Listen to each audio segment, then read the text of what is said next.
we are privileged to have our very first author, last time we know as Carol Yip, now it's Dr. Carol Yip.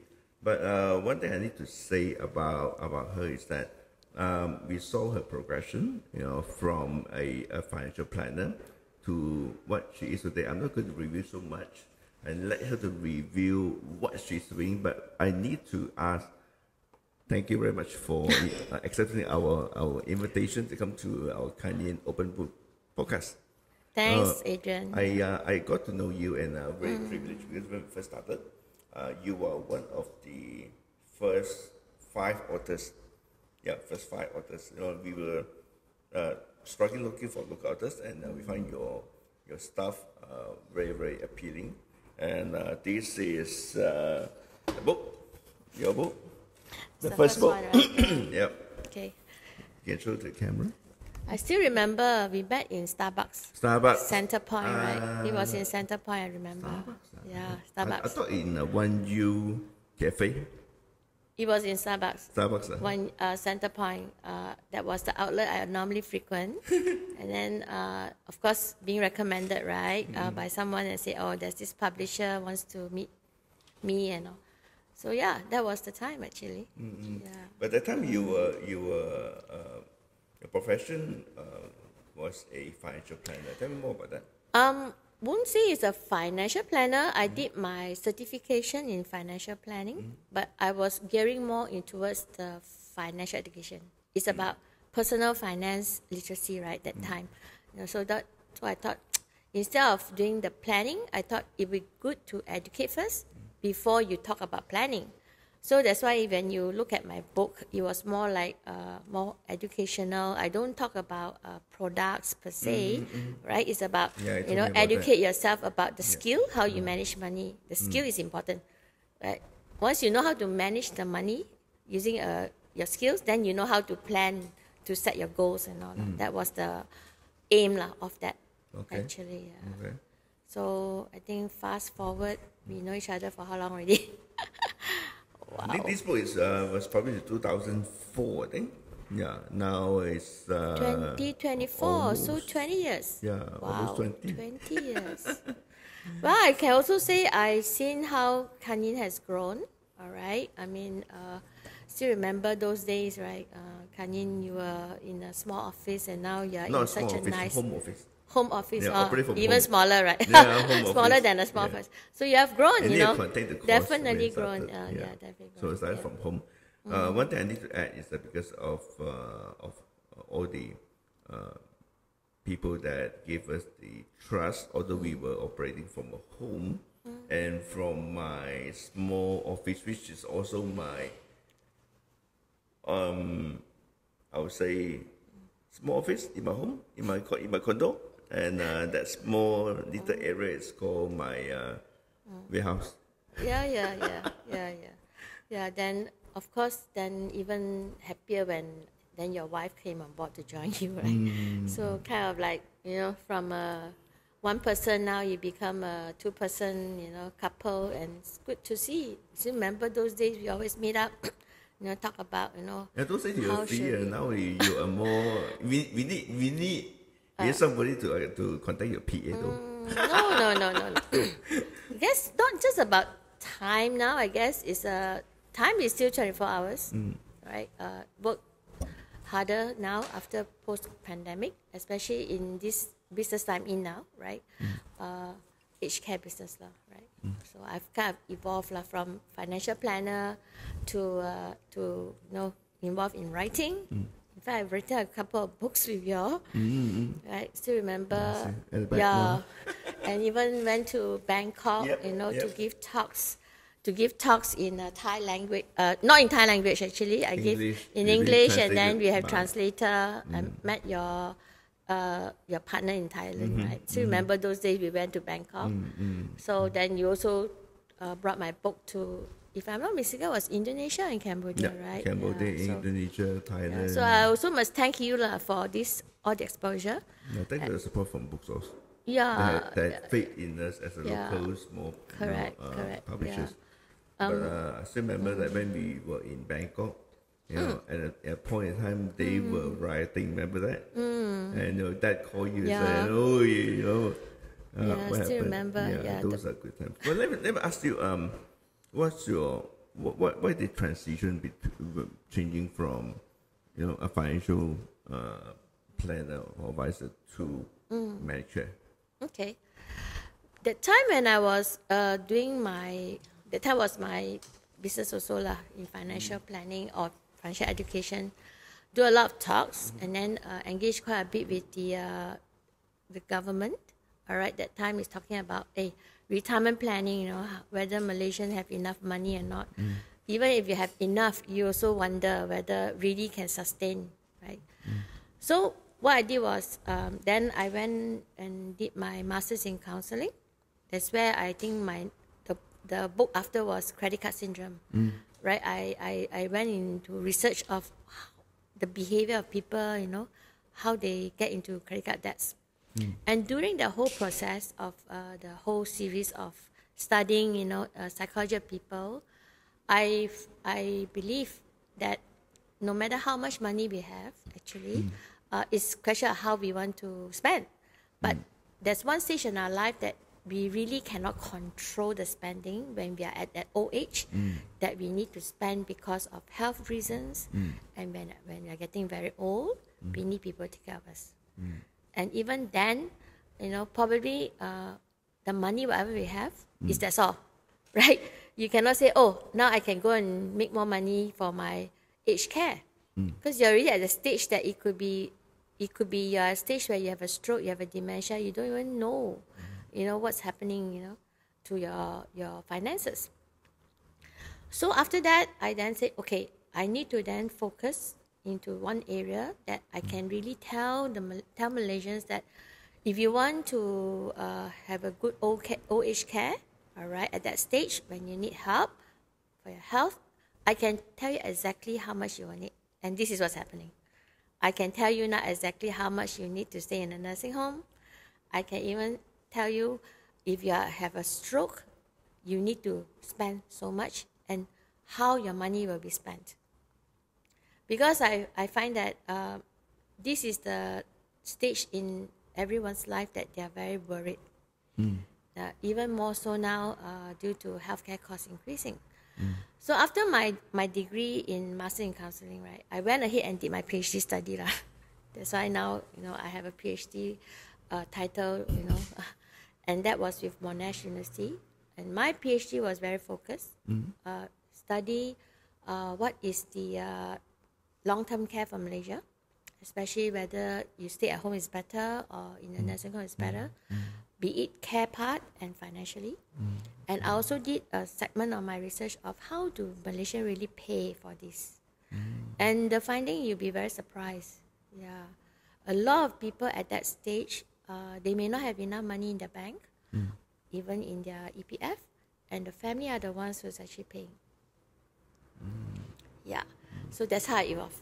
Right. Whether, if you ask me, have I really left the financial industry per se, I would say not really, right? I've kind of evolved into a aged care business first. And in fact, now I'm actually talking to financial institution. I say it's time now that all of you have to now look at aged care as one of the pillar for be it insurance, unit trust, right? Even our pension fund, EPF, they have to think about Malaysians who are already at the age that they need a lot of money to take care of themselves for the aged care. Yeah. So meaning I have deviated in that route in a sense that I didn't concentrate too much on the financial industry. So I went into aged care industry, all right, knowing exactly what kind of finances we need, right? Then now I want to now talk to the financial institution. Yeah. It took a long way lah. I have been in the aged care industry for the since Pemandu days when I was one of the facilitator for the lab. We call it lab lah. It's actually a 5 weeks of intense brainstorming. That time the government wanted to know how can we improve the senior living and aged care for Malaysian. So that was 5 weeks intense. And out of that discussion, we actually have a private aged healthcare act, which a lot of Malaysians still don't know about it. In fact, Malaysia aged care is regulated. Yeah, Oh, okay. it's well regulated under the Ministry of Health and also under the Ministry of Women, Family and Community. We'll take a short break first after this. Can. Right. Back to what you say just now about Pemandu. And let me tell us more about that. When was that? Pemandu is time. actually that time is actually one of the set up by previous Prime Minister that wanted to drive the economy of Malaysia. That was under Idris Jala then. Correct. And the time was they're having a lot of all these national KPI, so to speak, every industry, right? Yeah, so out of that, so aged care was parked under the healthcare industry. Yeah. Oh, okay. Yeah, so and that time I was writing, I had my column with the Star, the business section. Every month I write an article about finances and I focus on retirement specifically. So that's where I started to really go into what is the government doing in this area, and I found out that actually under the one of the business pillars, so to speak, they actually talk about senior living for Malaysia. Why? Because that time was Malaysia my second home. A lot of foreigners were coming in, right, for retirement. See? And that's where they say, okay, looks like it is a business opportunity. Okay, but once they come to retire, chances are they will fall ill. They may end up, don't go back to their home country. So that's where retirement ties with aged care. Yeah. So that's where when I started writing the column, and then I actually went and approached Pemandu. That time was they were very aggressive in having all these labs. They call it, intense lab. It could be sometimes up to like 3 months, 6 months. And I went and talked to them. I said, look, why aren't you all having this intense discussion about how do we, so to speak, bring aged care industry as one of the business, right? In other countries, it's actually one of a very, very important part of the economy, right? And then they say, okay, so looks like if you're interested, Carol, why don't you moderate and facilitate? And that's the part that we started to invite hospitals, all the hospitals, the developers, financial institution, even ministry, right? If you look at aged care, right, retirement, every ministry has a role to play. Housing, transportation, healthcare, right? Tourism, financial. So, in fact, every ministry has a role to play in this. Yeah. So that's how we went and spent 5 full weeks.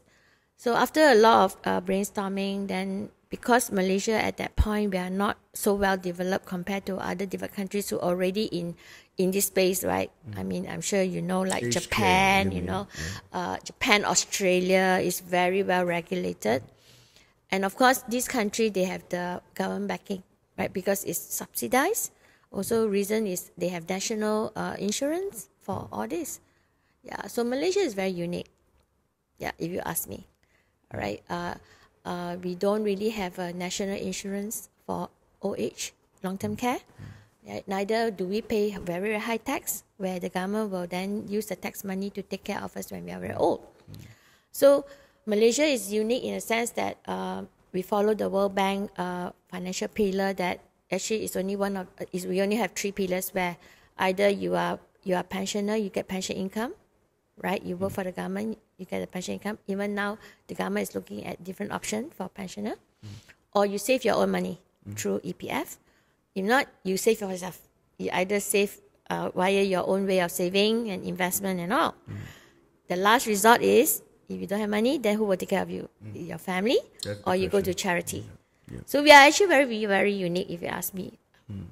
That's why it becomes even harder for us to educate Malaysians that you cannot leave it to your family to take care of you, especially nowadays, right?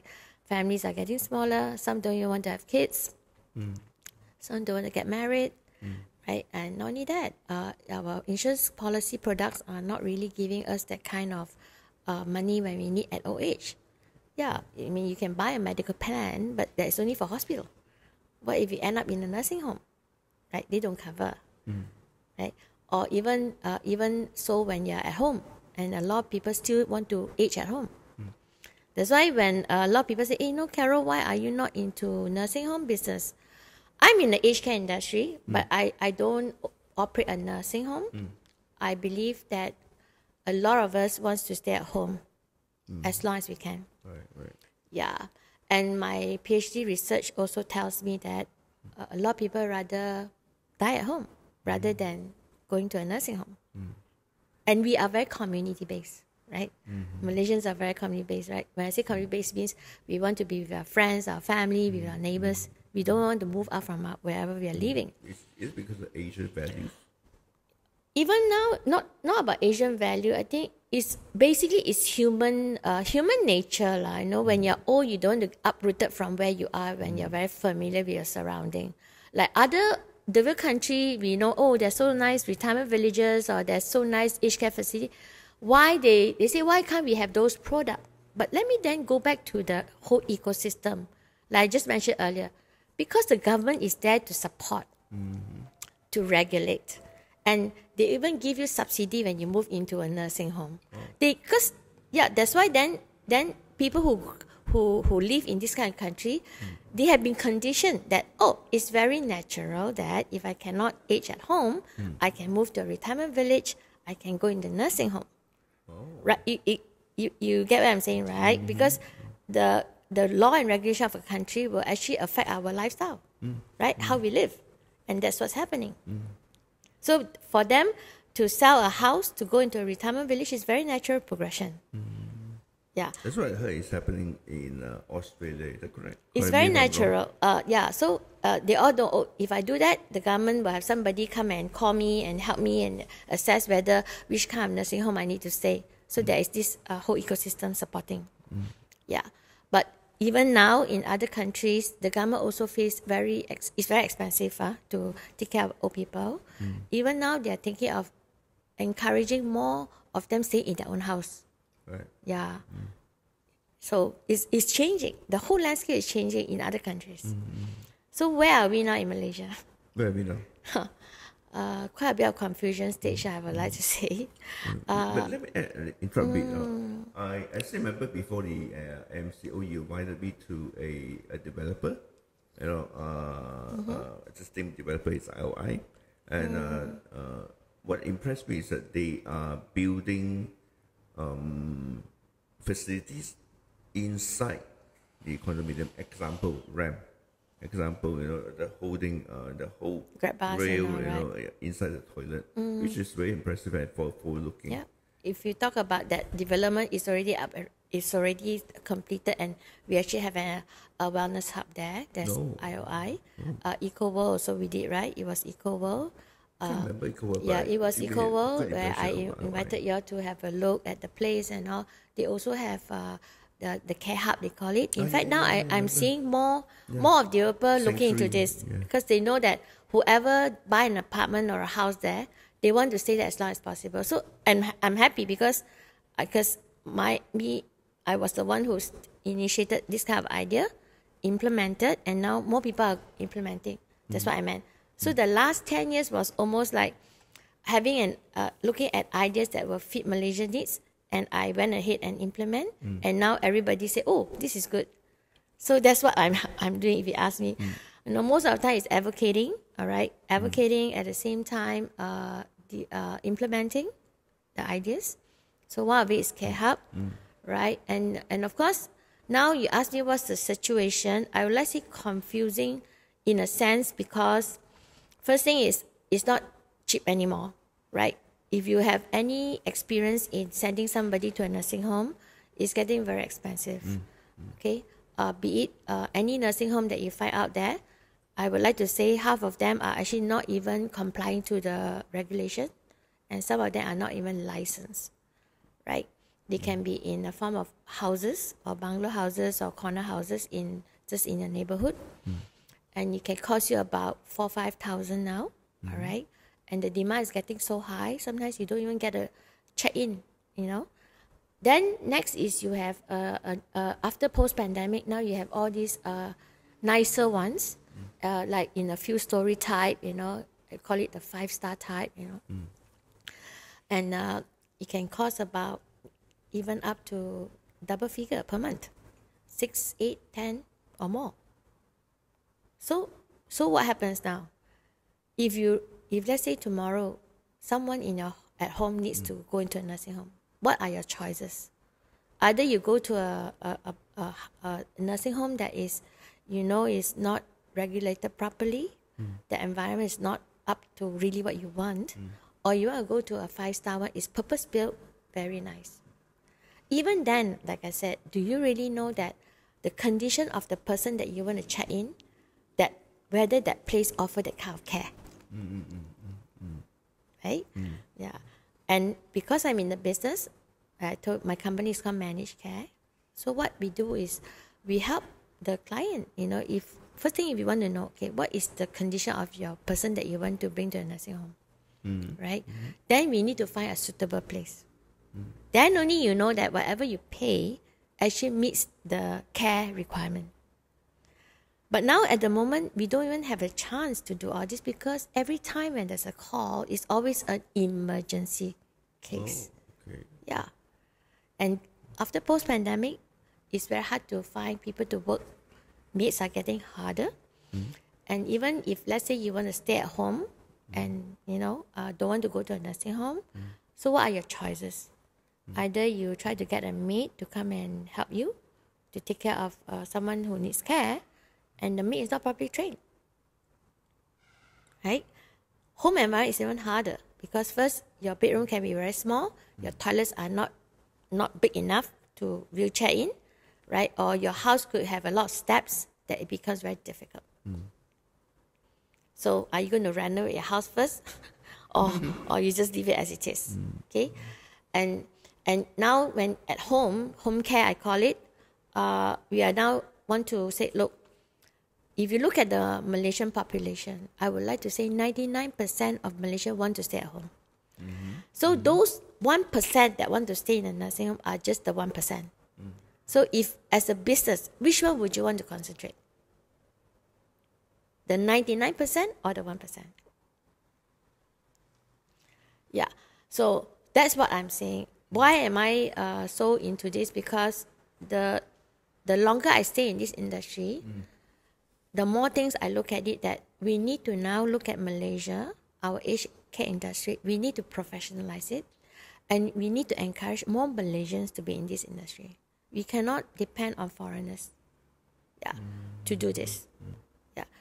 And so in order to do that, I need to then do a lot of work, right? Educating Malaysian, that's one. And a lot of Malaysian thinking that aged care industry is nothing very, they don't like to do it because it's dealing with old people, when old people need to change diapers, bathe, and very grumpy and all. So they say, I'd rather take care of kids than old people. But then I say, I also know Malaysians have migrated to other countries and they actually work as a carer in other countries. Oh. Of course. Yeah. I mean, there are people who even go to other countries and study about taking care of elderly. So then why are we not acknowledging that aged care industry is a very respectable industry? Yeah. And Malaysians should be proud to work in this industry. But since you started ManagedCare then and now, so 2 questions. What are the developments, positive, negative developments, and response from the Malaysians in totality towards aged care? Actually, the traction is getting more now. All right, it's because our population is aging faster. Are we? Of course, we are already we're in the aged population because by definition, the worldwide definition is about 10% of the population, and we are already 10 or more already. When you talk about age, so what kind of age category can you consider aging? International definition is 65. 65. But because we retired at 60. For Malaysia? All of us retire at 60. That's your regulated retirement age, right? If my company still needs me, I'm still working over to 60. That is if the company needs you. Yeah. But officially, you retire at 60. Okay? Really? So because we retire at 60, young, of course, that's why you saw my recent engagement with Talent Corp, right? I'm very involved in that to say that we should hire back retiree, right, to work. And not only that, there's a lot of women who give up their job because they need to take care of their parents. All right. So last year and this year, Talent Corp and we have been doing quite a bit of this advocacy and platforms to talk about this. Yeah. So before I go to that part, right, to answer your first question about what is the situation now, it's getting a lot more traction. All right. Even the government, even investors are talking about, hey, we should not invest into this industry. Now, to do this again, if we do not have a good regulation system and all, right, can you imagine the chaotic phase it can be, right? Yeah. So what are the benchmark now? All right, when the investor wants to invest, they will say, okay, what is your return? How profitable it is? Now, if you have that kind of question, ends up what happen? Then your prices goes up lah. Yep. Agree? Yep. Then next part is for those who are, like I told you, all the smaller setup in the bungalow house, right? They want to move to a bigger facility, but they need a lot of funding. And if the funding is so expensive, they also have no choice, right? They either increase price or they say too expensive, I cannot expand my business. Quite a chicken and egg situation then. It is. Yeah. Chicken and egg, right? So I always say I choose the chicken first. You have to choose one, right? Which one first, right? Yeah. So that is one part of the business angle. But I also say this, that aged care is not a pure business product. It is a social product too. It is a social care. Yeah, but social care comes... So you have to have you have to balance it up, right? Means you must look at this social care as a business, but your return cannot be too high, right? Yeah, not like now, when somebody want to invest in a hospital, they look at the ROI, it can be even like high ROI and end up, that's why going to a private hospital is so expensive. Yep. Agree? Yep. But we cannot go into this kind of situation like for aged care.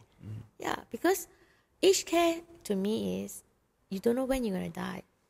Your care can be 10 years, 15 years. So we need to balance this equation. Yeah. So what needs to be done first on the chicken egg situation? You mentioned it's a chicken first.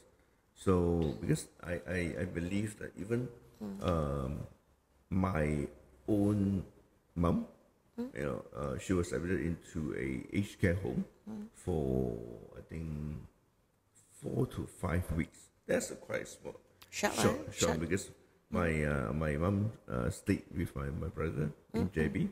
So during that time I was praying up and down. My brother was like, wow, why can't you and all this. And you know what?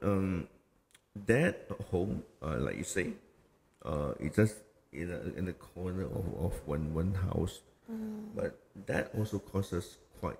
How much? In total, at least a month, 2,000. Where is that? JB. Johor. JB. Yeah, Johor. Right. But KL, no more. I don't think KL you can fetch. That's thing. It's hard to find. Yeah, I think people want their elderly, their parents. When was that? The time? When was it? 10 years ago. 10 years ago. Yeah. Hey, cost inflation. Now it's double. Yeah. So it's chicken egg situation. I always ask this. I think the Asian children, always want to take care of their parents, of their own. Correct. But when it comes to this situation like we face, we could not, because of our ability in terms of taking care for a short time. There's many reasons, right? Yeah. But how about those, they really cannot take care of their parents because they need to turn makan at first, and they need to put their parents at their aged care house. But again, it costs them a bomb. It's not cheap, even it's not regulated at those. Precisely. While we talk about the industry itself, we need to build affordable nursing homes, or be it affordable home care. We need a lot of manpower, right? Yeah. So we need to address that part from the industry perspective lah. So we need to have a lot of manpower so that more people work. Then chances are it's easier to find people to work, And economies of scale, right? More people working, then we can even have more choices, and so the prices could be reduced, right? That's one part, be it in a nursing home or home care.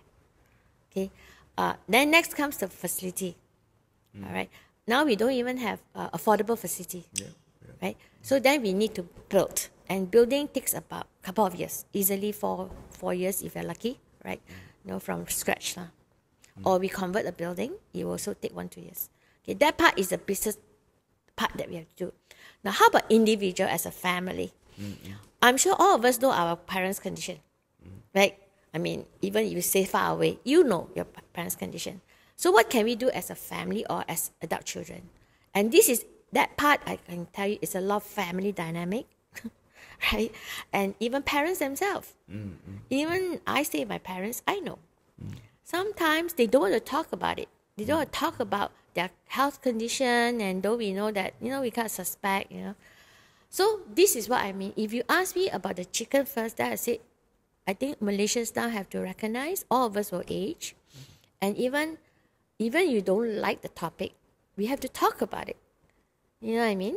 Like if suddenly I have a stroke, even now people getting stroke in 30, 40 years old, very common, ma.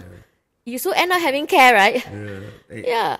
So we need to talk about it as a family or with your spouse to have a conversation to say, if anything happened to me, how shall we handle the situation? Just like your financial planning, right? Same, you talk about it, right? Finances, we should talk about it, right? But talking about financial planning, how many people actually do that? So that's what I meant. So we have to just bite the bullet and say, okay, let's sit down and discuss. Even more so when you have 2 aged parents, all right, as siblings. Let's talk about it. What will be your responsibility if something happened to mom or something happened to dad? Because we will know our parents' condition when we take them to the hospital if something happened, all right? Normal condition like blood pressure, all these diabetics and all are very common as we age. So then we need to say, okay, what will happen if mom's condition gets worse? Like diabetic, it could be due to kidney failure, they will need dialysis. Hypertension, it could lead to stroke. So let's talk about it. How are we going to do this among the family members? And because there are a lot of things that happen, don't want to talk about it. And when crisis come, suddenly there's a stroke, mom has a stroke, then it become very chaotic, right? Then who will be the decision maker? Who will be the financier? The kids, usually. No choice, because if your parent got stroke, your parents can't even go to the bank and take their own money out. Then among the kids have to decide who will pay and who will reimburse and all. That's why I say when your parents are still able to communicate, talk about it first among the family to say, probably mom and dad already have some money in the bank, right? Then let's see how we're going to do this. Who can be trusted to be the custodian of the money? It's just like financial planning, Adrian. It's the same. It's the same thing. Poor family.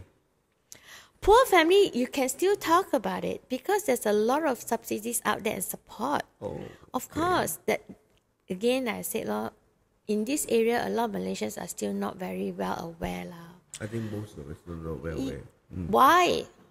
Why? Nobody talk about it, right? Even if it's just when this, sometimes you don't need to talk about it. Even as an individual, like for you, Adrian, you know you're aging. You know your health could be one day you need it, right? So it's also about self, ma. Then say, okay, what shall I do now, right? I always tell my friends, I said, you have a choice, lah. Either you stick to the private hospital, or you may want to start going to public hospitals, all right, to get yourself into the system. And I'm sure, during COVID pandemic and now, right, we have all these Selangka lah, we have all these apps and all, right. You can even check where is your nearest clinic kesihatan you can go and all this. Actually, the government, like if you talk about Selangor state government, they have a lot of support in healthcare actually. They're very good. Yeah. And they actually encourage, there's a lot of free health checks around, but not many actually go and do it. You know what they say? Oh, go to public hospital, go all this, I have to wait very long one more. Hospital not very good leh. No, don't want. Then I ask, if you go to a private hospital, what happens? They don't make me wait. Environment very nice.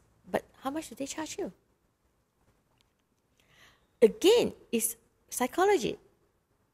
Perception, a lot of perception towards But towards what? public hospitals.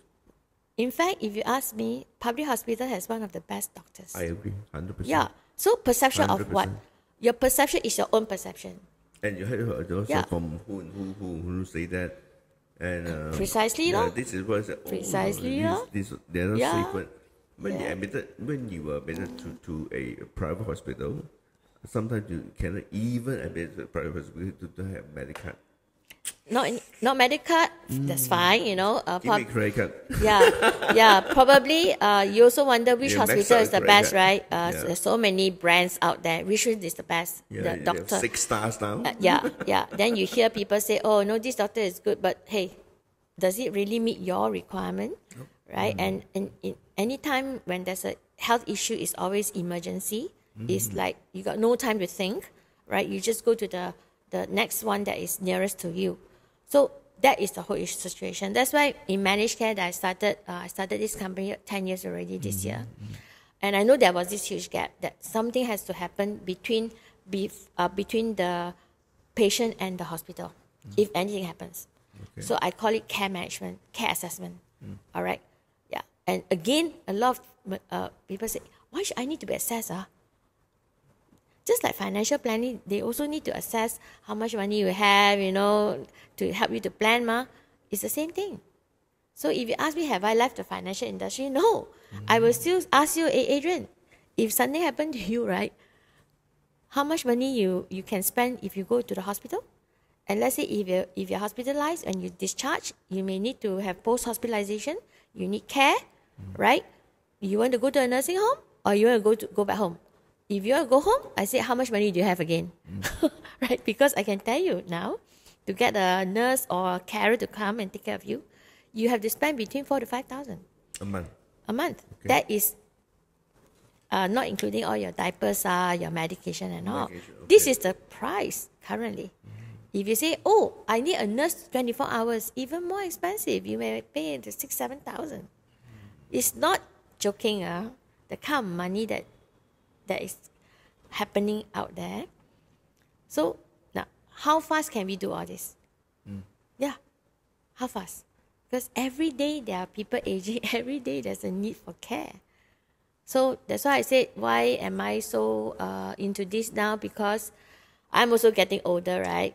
Now we met 20 years ago. I was very young then. Now I'm also at a stage that I also want to do something for myself, right?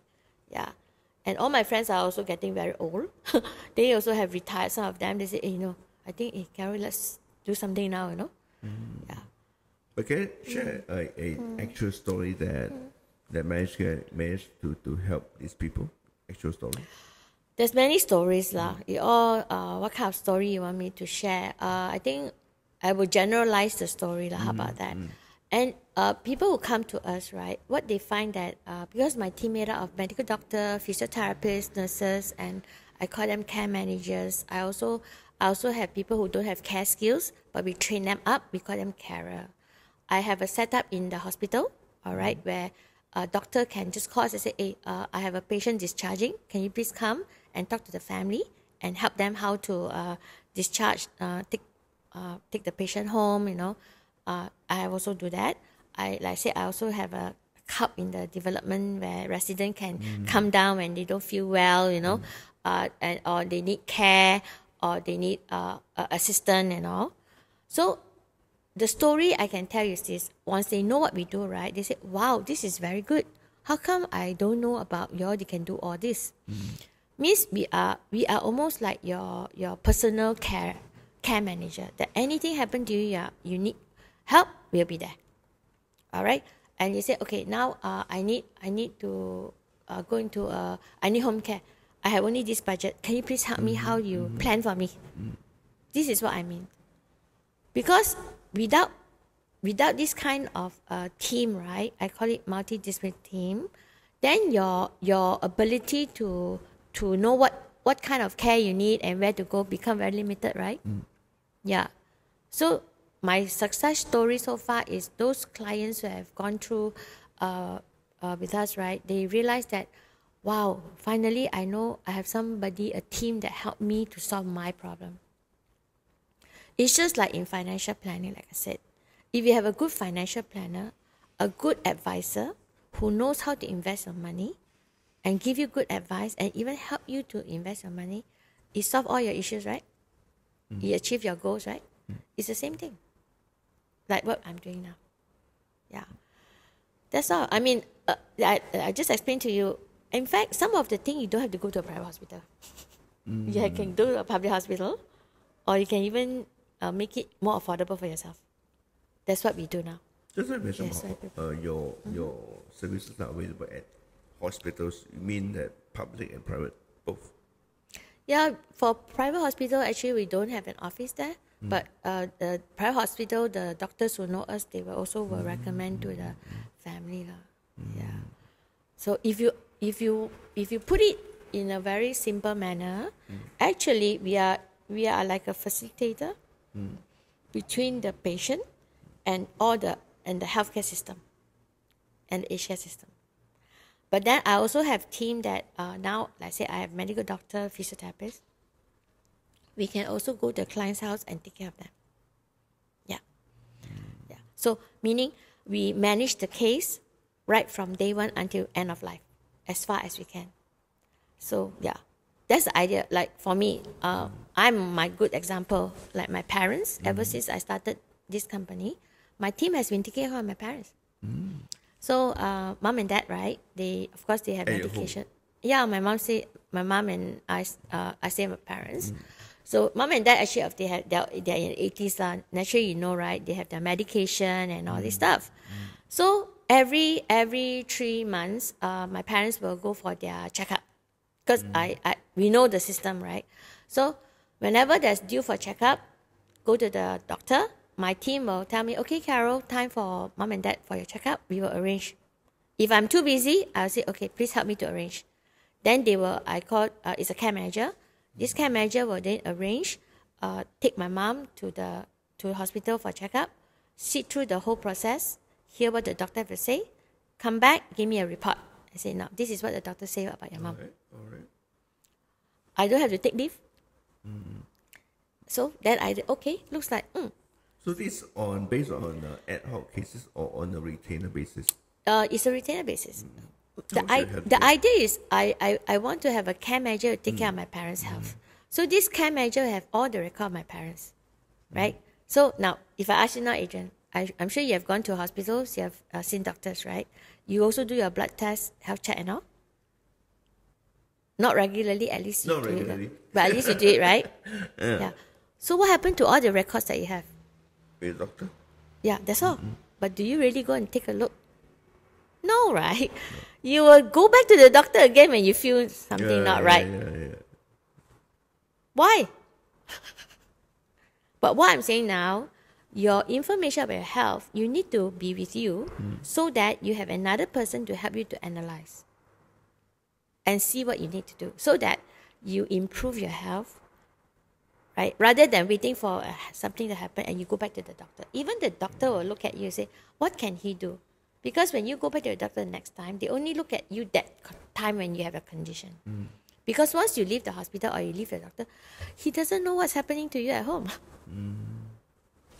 True. Yeah.